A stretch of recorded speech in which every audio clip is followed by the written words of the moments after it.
Welcome back, everybody. It's my third episode of my podcast here. Um, you guys know what time it is. It's B time, so let's get to it.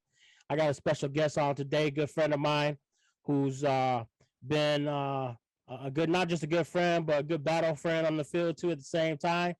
Let me go ahead and introduce you guys, man. This is Detroit Infrared's quarterback, Meng Lor. How you doing, brother? Good, good. How are you? Thanks for having me, B. Hey man, it's good, and I hope you're doing well, man. Thanks for coming on, man. You're the third person on my podcast, man. So hopefully that means a lot. Thanks for having me.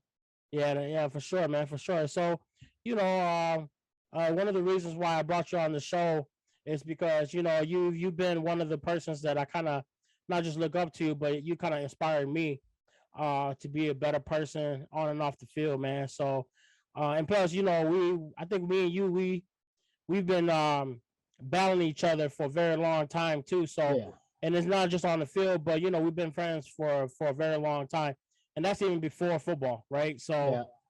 so yeah, man, how's family treating you, man? How's everything, man? I know we've been in the pandemic for 2 years, man. Anything you want to share with the viewers? Nothing much going on, with this pandemic going on, ain't really much to do, nowhere to go.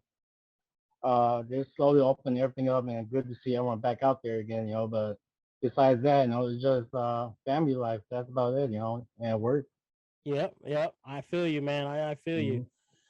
Yeah, man. So let's get this rolling, man. So of course, a lot of people um don't know about Michigan athletes. Not as much. I think Hmm. a lot of we have a lot of friends and family out of state that they see us and they know that, oh yeah, there are some good athletes here in Michigan, and that's one of the main points that I like to get out there and show people that, hey, we have some good athletes here in Michigan, and we want to be able to express that, and this is one way of expressing it. So, Hmm. man, you not only you play football, but you also played soccer before this, and so you wasn't even a one man sport. You're a few sports, right?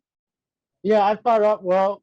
Uh, start off, I was more into I was playing more, the basketball tournaments you guys were hosting before I actually got into soccer, and then I was in soccer for, man, like I think almost 10 years before football started. And I got into football, but yeah, it's been I say it's been a good 25 years being in the Hmong community, and sports wise, Yeah, absolutely, man. Like I said, man, we've known each other since soccer days and Yeah, even basketball days. So it has been a very long time, man. yeah.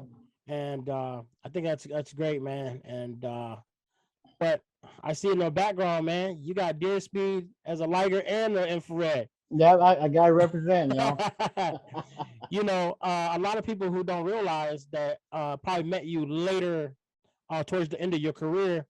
Mhm. They probably didn't know that you started with ligers, correct? Yeah, from day one. Yep, where I was one of the original Ligers. Yep. Okay. So how was it, how was it being a liger before moving on to infrared, man? Well, how was it like, man? I mean, what was the difference? Well, I would say there was much of a difference. We were both, when it comes to practice stuff. We were both teams. We were very committed to practice.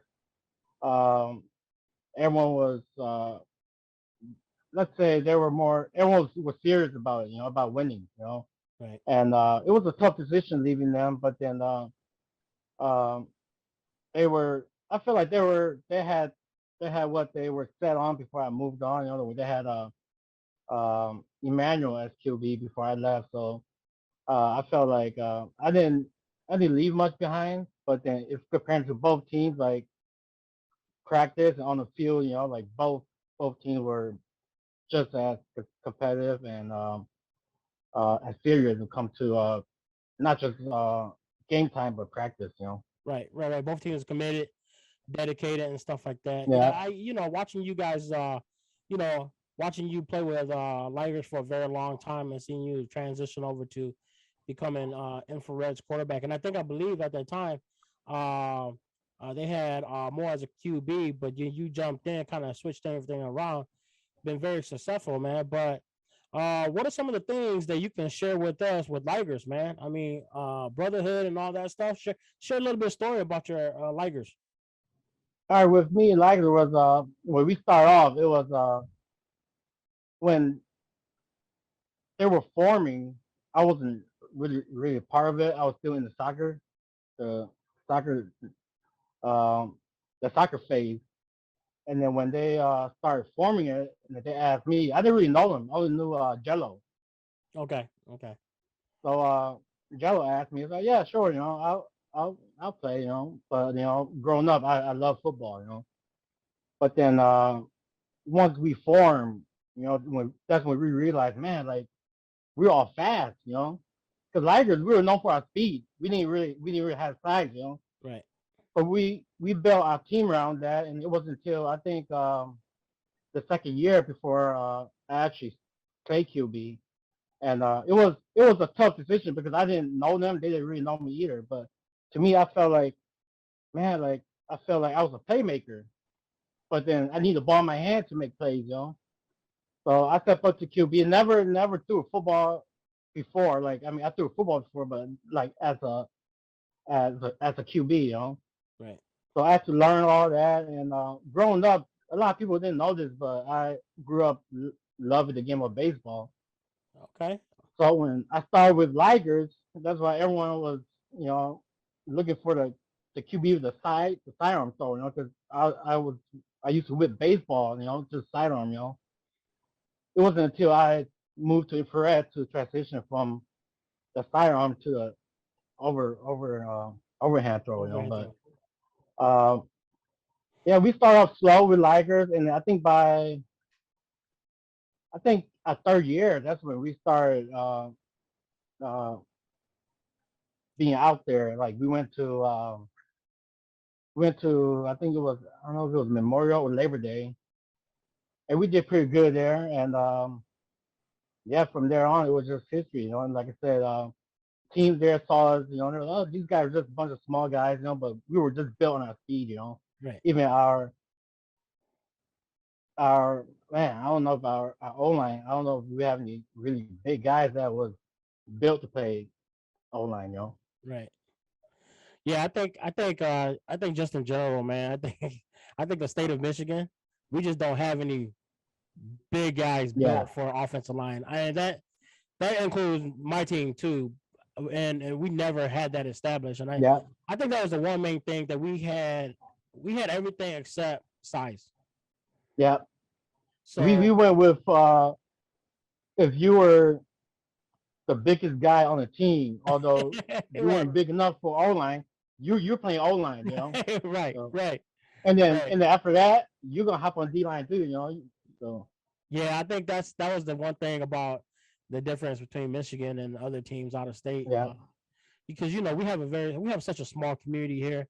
yeah, And I think during our time, our era, right, in football, we had so many teams that we didn't have a lot to choose from, right? So yeah, if it was in your city, that's who you had. If it was yeah, my city, that's who I had.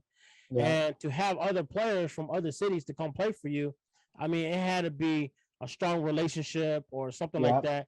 It wasn't nothing against each other. It was just yeah, you had a strong relationship with somebody. That's who the player was going to choose to be yeah. with. But And yeah, being from Michigan, it's like we stuck with who we have. We don't have options. So like you go play in Wisconsin, Minnesota, like their second guy up is just as good as their main guy, and the right, third guy up there is just as good as their second guy, So exactly. well, we stuck with just, hey, don't get hurt, Right, right. You hurt, we're done on We're that done that for it. position, Yeah. Yeah, Yeah, I totally agree, man. I think even today, it's still like that. yeah, Not as much athletes today than we had maybe 8, 9, 10 years ago, but it's still we're still going through yeah, that yeah, same phase definitely. too. But yeah, man. But yeah, that's I mean, I'm so you never played quarterback before even joining like what did you actually play before you started playing quarterback? I was receiver. This is a long story, but back in the days, in Detroit, it was me and my cousin Ike. Ike was mostly the quarterback, Okay. and I was receiver. And we used to go from street to street, challenging other Hmong people that are playing football. You know, and like when uh when Infrared started, I didn't know they were gonna start their own team. You know, until when football started, I was like, oh, Ike, like, why didn't you ask me? You know, but I was committed with Lakers, but then um I was always receiver, but then I just felt like I think I think I could handle the QB position, you know, because I felt like I could handle the pressure and the composure and stuff in the being deal with all the pressure from D line stuff. And before me, I mean, a lot of guys. I think we went through like three QBs, and it was just pressure and then balls in the air, Right. pressure, balls in the air. So I felt like maybe I could deal with it better, so that I step up and play, and it just went up from there. Yeah, man. I mean, watching you play with Ligers, you're pretty successful there, man. I remember you transitioning over to QB, man, and I know that when you first started, it was a little bit rusty for you, but I know that after like a year or two, and you just kind of like it felt like home for you, like Yeah, quarterback was your thing, like you knew it, and I really admire that because you have that quarterback mentality, man. I think people take you for granted because of your size. Because you think about it, right? Especially when you guys, yeah, your O line from Ligers, they wasn't short. A lot of them was yeah, pretty tall guys. yeah. Infrared was tall too, you know. Yeah, Yeah, yeah, yeah. exactly. So, um, but yeah, so how long did you play for Ligers before you actually decided to make that move to be infrared? I think I was in Lighters for man. I think 6 years. I believe it was 6 years Okay, before I moved to infrared. But I think it was 6 or 7 years. One of those. Yeah. okay, It was basically if I'm correct, the first year that Devil Dogs came out, and then I switched over to infrared. okay, okay. Yeah. Man, well, building relationship with the team for 6 years, man. How was that pretty tough? Like breaking the news to them, like, hey guys, I'm gonna move on. Like, how was that? Oh, it was tough, man. It was tough. It was because that time it was just the captains were me, Thomas, and Tony Tao, Juggernaut. Mm-hmm. So we sat down and I told Thomas, hey Thomas, just let you know, I'm probably gonna move on and play with infrared. I grew up with a lot of infrared. Okay. So Thomas understood, but then you know, I I didn't know that Tony was gonna come along too. Right, right. Because But he's then been around. Tony, I knew Tony back in the day, so he's like, man, if you leave, then I'm going too. Yeah, So we left, and it was tough because you know some of those guys didn't talk to me for a while. There's a thin line between football and friendship. yeah, And a lot of them they understood. But then a lot of guys didn't really talk to me for a while, for a long time. yeah, So, yeah, man. I think you know. I kind of understand what the situation was like too, because I had a few friends on my team that they did the same thing too. So it's really tough, man. It's really yeah, tough because it's kind of like you want to keep that relationship, but at the back of your mind, it's like, dang, I got to play against this team, yeah, that was my family, at one point, right? yeah, But some people, I mean, I think fast forwarded to today, right? I think for us, we kind of understand now that it was just a game. Back then, it yeah, was very competitive, so yeah, maybe everybody wasn't on the same page, or maybe they might have hate on you. But then, thinking about it, it was just a game, because we yeah, all we all fight, we all play for the same reason, right? yeah. So, but yeah, man. I mean, seeing you transition over to infrared, man. Okay, now so you moved on to infrared now. I mean, what was it? They had more as quarterback already. I mean, how Yeah, did you even like did you talk to them like, hey guys, I'm gonna fight for this quarterback position? Like, what was it like? I, it was actually a funny story because when I went there, I didn't want to, I don't want to take the position. So I was playing defense for I think a good maybe a few tournaments, and then they the second year when I was on the team, they were talking about going to PA, to Pennsylvania, you know. Mm-hmm. So uh, I told them, I was like, hey, if we're gonna go to PA, then because I think tournaments before Michigan me more switching on and off, Yeah, and it's hard for me or him to get into the groove, if we're switching like every possession on and off, yeah, yeah, And I wasn't a fan of that, and I'm not taking things for more. But then when the next year came along, I told Chang, I was like, hey man, hey, I want a QB and I want a QB full time. I don't like this switching on and off, And they told me, we were just waiting for you to tell us so we could, I was like, well, you guys want me a QB, then hey, I'll QB, And yeah, then but I was like, if I QB, I want to change things up, and it just went off from there. Moore's actually cool about And then he actually became a pretty good tight end after that, yeah, So yeah. He was. yeah, He was. Yeah, I was like, man, it was really strange to see you transition over to infrared because I'm like, dang, you played for Ligers for like 6 years and then all of a sudden, I get it though. Professional people they do it all the time, man. yeah. But I mean, so now you kind of got in the groove. I know that, and let me just throw this. Let me just throw this out there.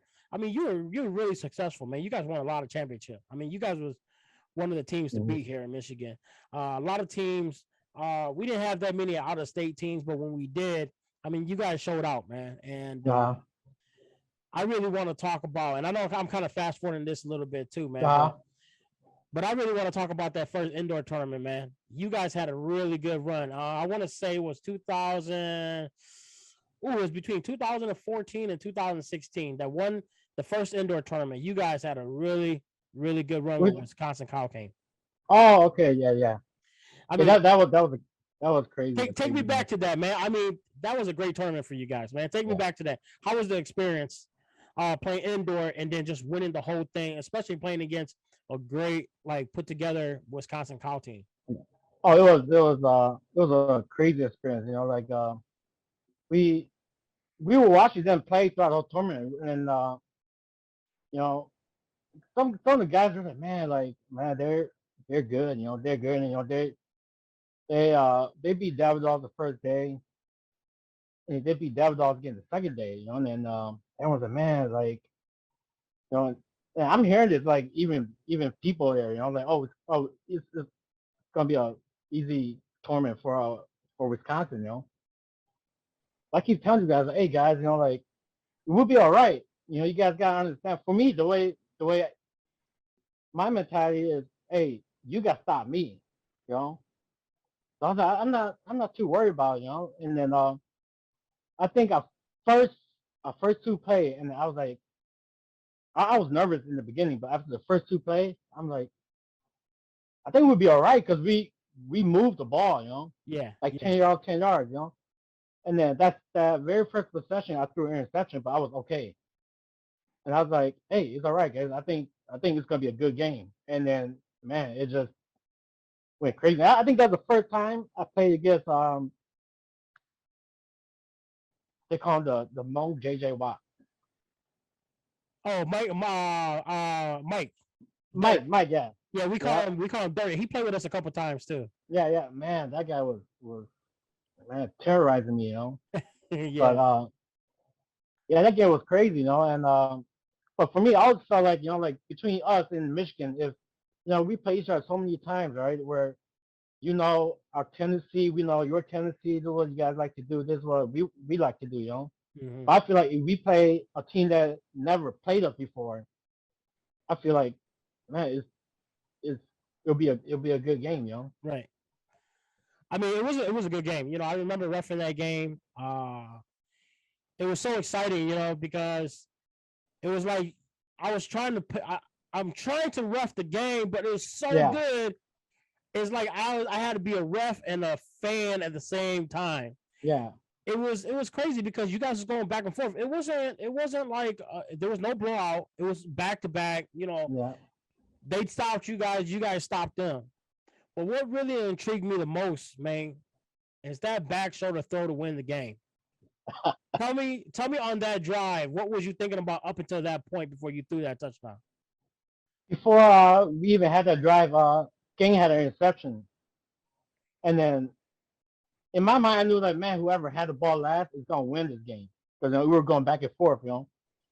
So I was like, you know what, I'm just gonna try to milk this clock out. I just start just slowly moving up. We're at the red zone now. I think we're at like the 10 yard, and then the funny thing is, at practice, me and PT will always practice the back shoulder. You know, I could never throw a back shoulder to Timbo. Okay.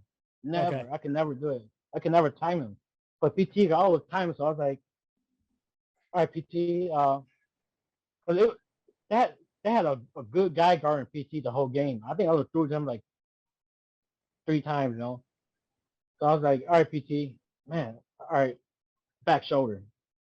And then he wasn't too sure about it because we never threw in the game before. Yeah. But at practice, man, we would nail it every time. So like PT back shoulder. So I was like, it was I think it was like second down, third down. So I was like, you know what, we're gonna line up I formation just to bring the defense in more, and I'm just gonna back shoulder. Because before we not ran I formation, we were in the spread, and it's like, you know what, I formation. Bring everyone in so they don't get the double team on PT or Timbo if I throw the either or, and then it just worked. I was on that side when you threw that back shoulder. I think I wasn't. I was kind of like in the angle, so I saw the ball coming. And to be honest with you, I didn't think PT was gonna get it right, Uh, but that timing was so perfect because he turned around as soon as the ball almost hit him. uh, And I don't know if he knew that ball was coming, but he turned around and it was there and he caught it. And I yeah, was like, oh my God, touchdown, yeah. because it was in. But that was a great moment, man. I think people don't realize how good you are. And I mean, I want to give you credit for that, man. You're a really good Thanks, B. quarterback. You turned that team around. I think just from my judgment, Infrared was a very tough team to play before you got there.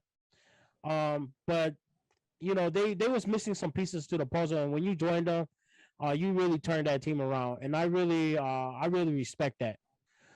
Because it wasn't like that, and for a very long time, you guys was the team to beat. And but yeah, so moving on from that, man. How long did you play for Infrared before Infrared actually like put it into retirement? Uh, Man, for a good, I'd say maybe a good 6 or 7 years too. Okay, For okay. Fred, yeah. Well, let me ask you this, man. How many championships you guys win? Man, Come on, man. I You think know the number. I think we champ out just in Michigan about 3 years.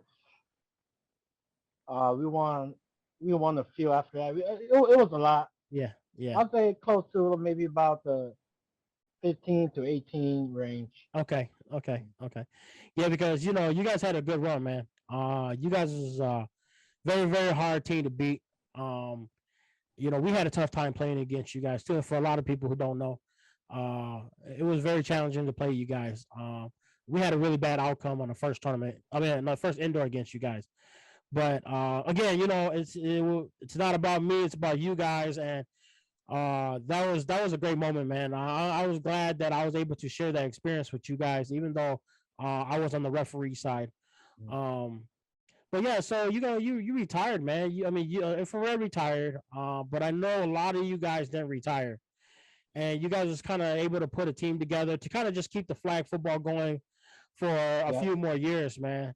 But that wasn't it for your journey, because you actually won a couple more with the new team that you came up with. And what Yeah. was that team again?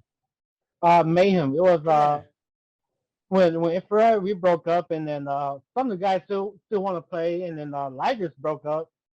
Some didn't want to play, so we're like, hey, you guys just want to start a new team, and then yeah, yeah, just start a new team. So yeah. I mean, you guys won a couple of championships right yeah, even after that, man. And I was like, I was grateful because I knew that you guys retired. I knew that Devil Dogs was kind of kind of going towards that way Yeah. too, and then and Ligers, of course. But you guys was able still to put it together. We're still managing some teams out there, man. Um, but let me kind of let me ask you this, man. Playing sports for so long, man.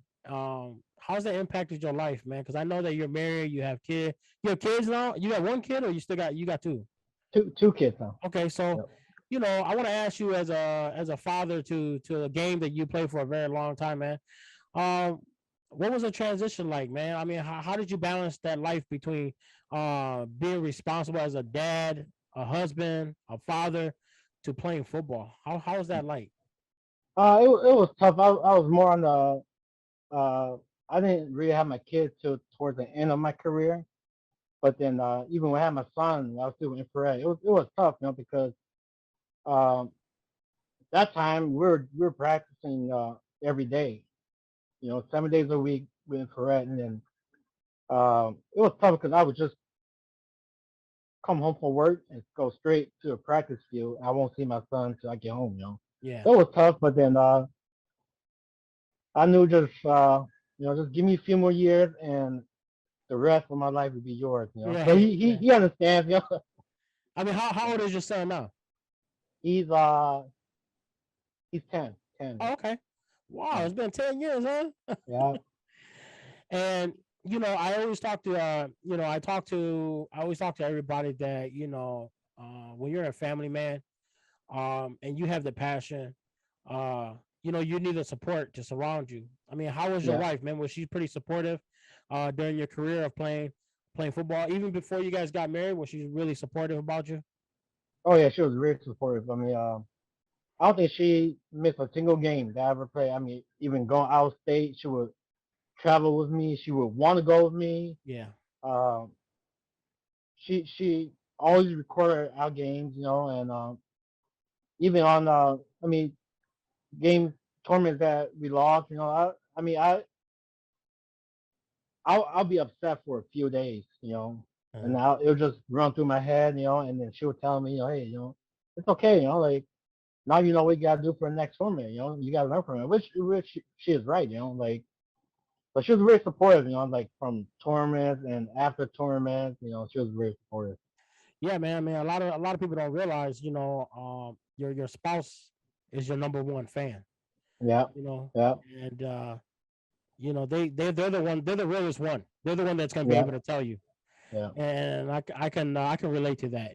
So I think one of the biggest challenges is having support, especially when you love the game for so much. I retired at 35, and my wife she supported me through the whole obstacle too, and we can go as far as back as playing soccer. I mean, we're talking about yeah, 2000, so we're talking about 25 years in the making, right? yeah, So man,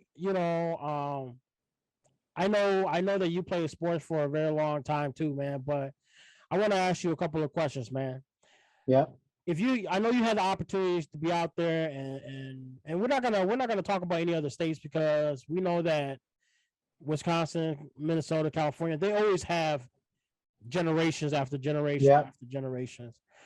I mean, if you had to compare it now, I mean, what are some of the things that you see difference from 10, 12 years ago to today? Just from you talk about athletes from us and Yeah, yeah, us like our and okay. generation to the generation today, like I what's the feel like difference? our generation I feel like we were more committed, like and let's say if if we're gonna practice 5 days a week, you know, we're gonna make it 5 days a week, you know, and I feel like generation now is like I feel like they just want it's like it's hard to explain, but it's like they don't want to be a be a part, be like the process of let's say of winning a championship. Yeah, Like they just want, what, this is what we're gonna do, and then hopefully we win. yeah. Hopefully it You works know, out. yeah, hopefully it works out. For us it's like no, we're gonna make it work. Right. Like for them it's like hopefully it works out. Hopefully it works out. You know.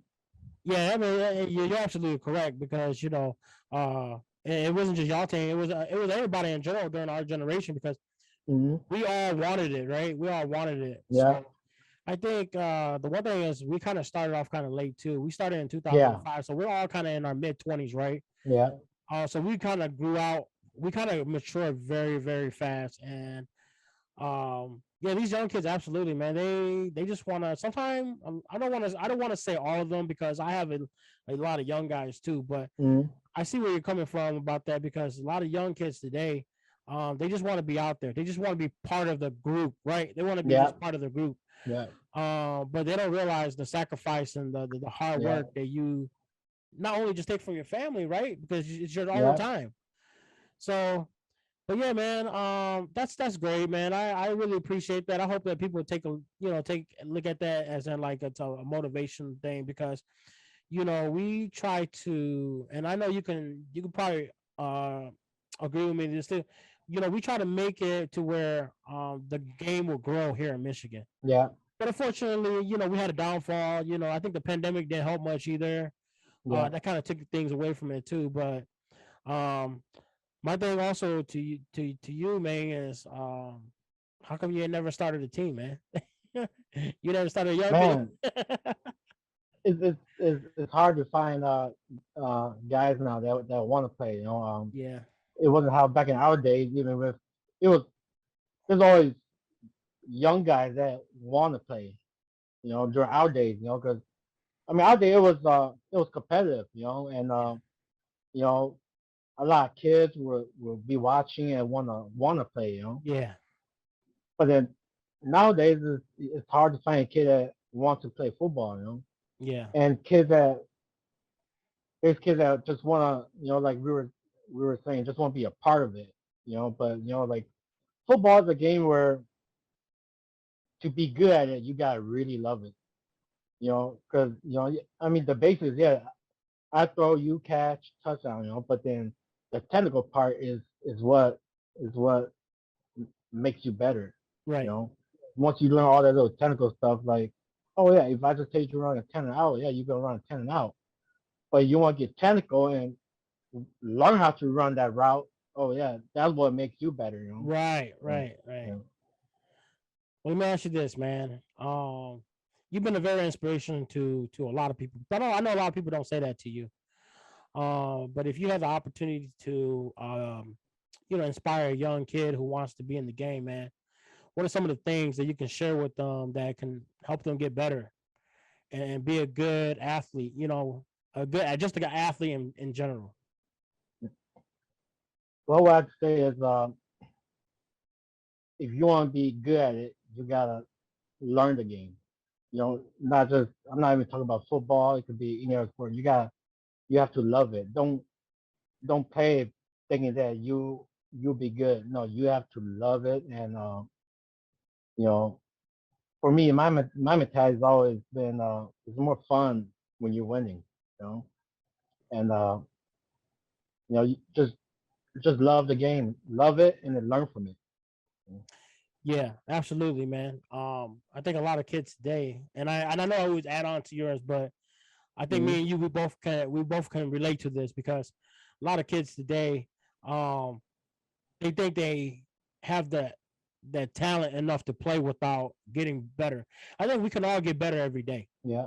Oh yeah. Um, but the thing about it is that when you try to execute something, whether it's football, basketball, soccer, or whatever the Yeah. sport may be, if you don't commit yourself and dedicate yourself and bleed out there, Yeah. you'll always still be the same.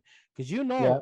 me and you, I think we both can agree to this that a lot of people they stop playing at an early age because they feel like they can't go anywhere with it, because they Yeah. stop. Exactly. Yeah. And me and you, we both experienced that. But now I want to get to a question that I really want to ask you, man. You played football for a very long time, man. You gone through so many competition. You played against a lot of good teams. You played against a lot of good players. There's got to be one team out there that you faced and you hate to face. Doesn't matter if it was an out of state team or in state. Who, Mm-hmm. who who is that one team that you always had trouble facing? One team I always hate facing was Devil Dog. Tell me about it. Um, well, they always find a way. We The funny thing is we always lose to them, but we always beat Ligers. The Ligers always beat Devil Dogs, you know. Yeah, little But triangle game. then, yeah, but when we're up against Devil Dogs, they always find a way to just break through our O line. Yeah. And me and Thunder, we talked about it a few times, you know. And then Thunder was like, we know the only way to get to you is through your O line, and we know how to.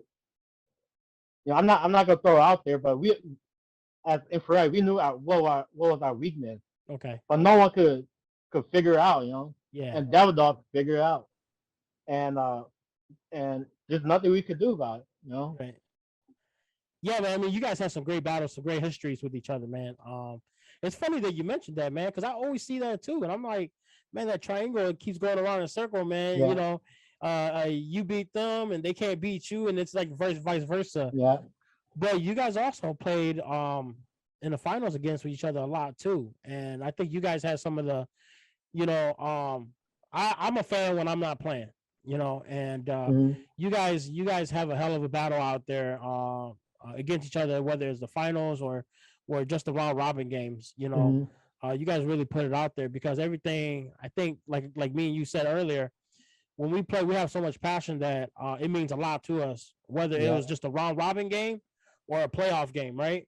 yeah. So we cherish every moment. We try to make it worth our time to be out there and stuff like that. So you know, um, now have you done anything to try to do anything for the community to kind of reach out to them and try to like help try to bring the sport back up or the timing writing the time is not right now or Uh, anything I else?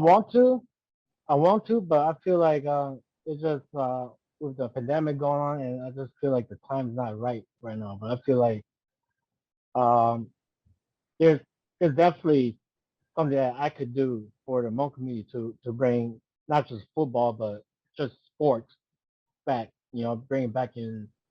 You know, like how it was back in the days where you go from soccer field, there's like a crowd there watching there. You go to volleyball, it's always hype there, and then you go to a football field, and there's always crowd there too. I Yeah, want to bring that back. And I'm sure there's something that we all could do to bring that excitement back. Make the this 5-year-old boy that wants to grow up and want to play football, volleyball, or soccer too. right.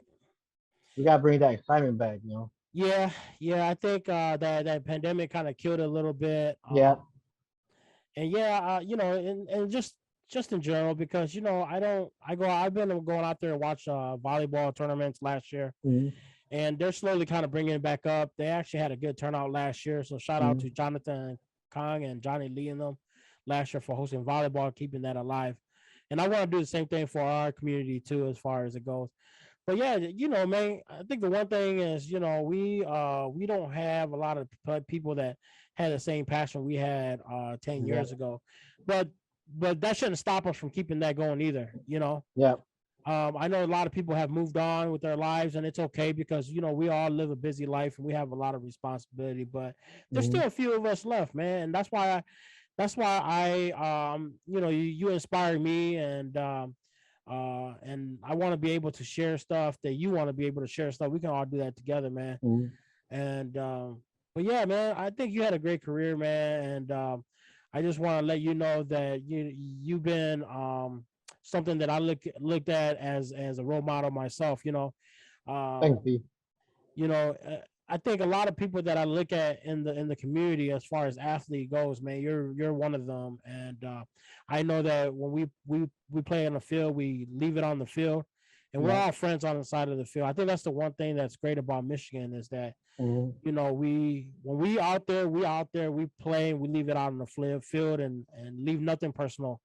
And outside of the field, we're all friends. And I think that's the great thing that we can all share and have a good relationship as a team. But yeah, man. Anything besides trying to plan something for the community. Um, I might be doing something maybe later on this year, man. If you want to kind of get at me and we can try to put something together. Yeah, I'm down for it. B. Just let me know. There's I have a lot of ideas to for the Hmong community. Well, not just sports, but outside sports too. But it's just uh, I think eventually I'm gonna get out there, and I think maybe we can make something happen. Well, without going too deep detail into some of your plans, man. You what just give me a little brief detail, like what's some of the things that you can make a difference to try to help bring back the community. Like maybe have more fundraisers, and maybe you know with sports wise, I mean more money attract more out of state teams. Oh yeah, More out of state teams attract more teams. Otherwise, even like in Michigan, who knows? You guys are on the team now. Who knows? Maybe them seeing some out of state teams come in town. Maybe might be two or three more teams. Like, hey, oh yeah, let's try it. Because yeah, growing up playing soccer, like that's how we all started. Like okay, this team come in, this team come in, and suddenly now there's like, well, I remember there was like 15 soccer teams in the Detroit area. yeah. So I remember not that. just that, but fundraisers. I feel like the Hmong community didn't have that many fundraisers to help fund not just the parties, but the sports wise and stuff. So, Yeah, I feel like, and no disrespect to some of the Hmong communities out there. yeah, no disrespect. Yeah, Um, yeah, because they base their participation prizes on from us, right? Because yeah, we're paying an entry fee, yeah, and that was what we were getting back if yeah, you would have won the championship, right? So exactly. Yeah, I think if we can establish some kind of fundraiser or some kind of fundings, yeah. and Something let like how when we went to play in Green Bay, where you know their prize money was up there, and then what I think it was what $50 registration or something like yeah, that. yeah. Just to pay the ref or something, and then yeah, something like that. Yeah, I mean that is something that that'd be a great idea because we could bring down the cost and still make it worth enough for people to play, right? Yeah. So, but yeah, so talking about Wisconsin, man. I know you had your opportunities to play out of state a couple of times. What was your experience like playing against teams from like Wisconsin or anything like that, or any team from Minnesota? Like, what was the experience like, man? What was the difference with these Michigan team versus these Wisconsin and Minnesota teams? Oh, they just way bigger. You know, they're Right. big. Like I remember when we played. I think it was like the last time we went to Green Bay to play. We play Team Witness. And I looked at them. I was like, God damn! Like they were all big. Yeah. And playing Black Venom, man, they got. I tell around on the Wild Rise is a crazy guy, man. That guy, you have to throw. The only way to hold Wild Rise is basically just you throw one receiver out there and everyone on the O line. Yeah. But then I say, Wild Rice and what's his name, Mike. Yeah, those two guys are they're unstoppable. Yeah. I mean, But during that's the their time, difference yeah. between Wisconsin, out state and Michigan. So they're big and but like I said, the competition there is more fair. So like teams there, they want to improve. So like they're they know what the competition is, so they're getting better and better. And sometimes they'll pull stuff on you never seen before. Right. So, Right. Yeah. I mean, they like I said, when we talked about it earlier at the beginning of the show, they have a lot of options out there. yeah, They can go to they can go to Hmong Village and find a player there. yeah, yeah, We can't do that here. yeah. So, but well, let me ask you: if you had one team that you can face during your prime with infrared, okay, during Mm-hmm. your prime with infrared, what team would you like to face? Heads up, any team during our era in your prime though. In my prime, and man, I would have to say for what I've seen. played before, I'll say Sandstorm. Sandstorm. Yeah, Sandstorm, man. Yeah, Of course, I saw these guys. Yeah, they were. I think they were the very first team that actually, like their blocking, their assignment was just, on cue. They knew what they had to do. You want to blitz this guy, they knew exactly. Okay, this is my assignment. And then when Lights Out came too, and then their blocking assignment was just crazy. But in my prime infrared, I would say Sandstorm. Okay. I Okay. remember they came in town in Minnesota, man. They just they just took over. Did you get a chance to go watch them play in Minnesota those years that they won? Their their second year, yeah, Okay. Okay. yeah. I don't Yeah. know if they won the second year. Did they? Uh, I think they What went year did they lost to Lights Out in the final? Was that the third? I think that was the third year. probably third or fourth year. I can't remember. Yeah, Anybody who's watching from Minnesota, you guys can correct us if we're wrong too. But I think Sandstorm won either their second tournament, or no, their second or their third back to back against IDK. And that was the game that I was there when they played yeah, IDK in the finals. mm, But yeah, yeah, it'd be great competition. Your yeah, prime during infrared versus Samsung. They're a really good team, man. They was very established, yeah, and I wish they never retired. But of course, those guys are probably way older than us. yeah. But So that team when they came in, they did everything right. Their block, their blocking assignment. Like I said, like you want to run the ball, you gotta know how to block. And their blocking assignment was just on cue. And same with Lights Out. When Lights Out came, they weren't too fancy. But when they run, you know, their blocking is just there. yeah, yeah. I, that was the difference. Samsung was a really fast, quick team. Uh, Yep, I mean, the quarterback probably didn't have the ball in his hand more than like 2-3 seconds. yeah, yep, And Lights Out, man. I just love the one thing about Lights Out is their O line, man. The way yeah, they do their play actions. You yeah, just never know if the ball is being hand off yeah, or is going to be thrown. yeah. So I really admire that about those two teams there. I, Yeah, man. and I heard they never punt.